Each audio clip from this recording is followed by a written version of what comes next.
Now we're going to look at 4 important things about correlation and regression that you should know. So this is correlation and regression wisdom number 1. Earlier in the notes packet we found the regression equation where we predicted long jump distance from sprint time.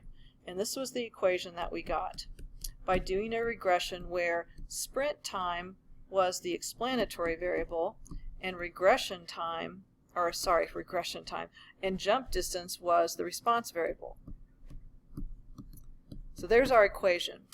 Now what I did on my calculator just now then was to do the opposite. I used long jump as the explanatory variable and sprint as the response variable, and I got a different regression equation.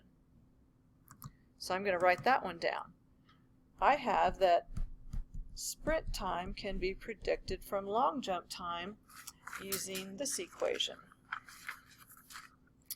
8.257 minus 0.0154 times the long jump distance.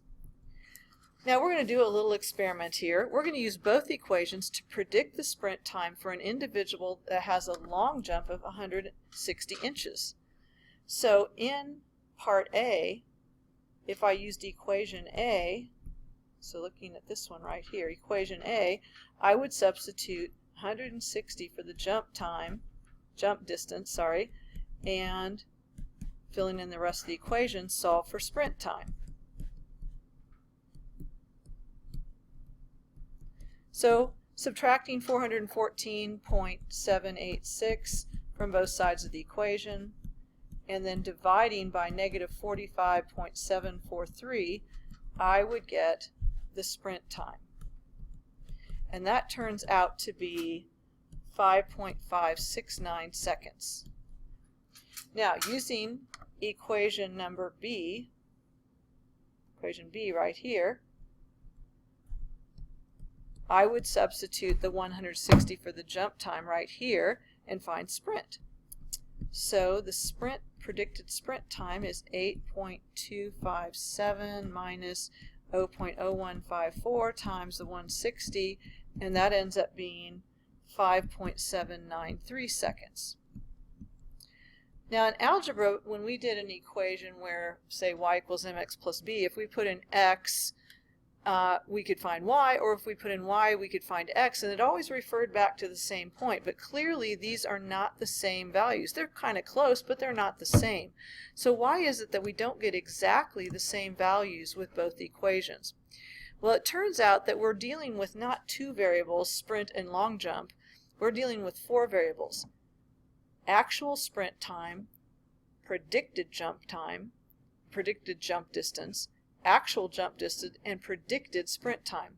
So in other words, the predicted time and the actual times are not the same. In equation A, we used 160, which is an actual jump distance that an individual jumped, to substitute for predicted jump. And predicted jump and actual jump are not the same number for any individual. I mean, rarely, occasionally they might be the same, but not usually. So we have to realize that y hat is not equal to y, and x hat is not equal to x. So predicted sprint, well, and actually we don't even have an x hat. There's no such thing.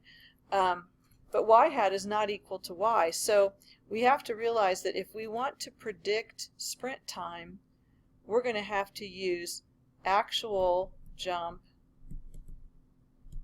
to get us to predicted sprint time. In other words, we need equation B is the correct one for this particular situation. Predicted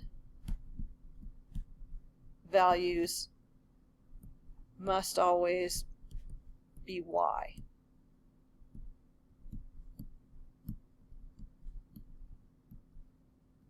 Or the response variable. We can't use the predicted value as the explanatory variable. So the predicted value has to go with y.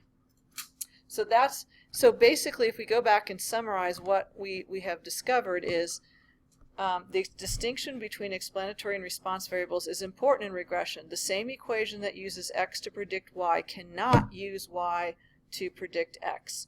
We have a different equation entirely that uses the y to predict the x, or the jump to predict the sprint time.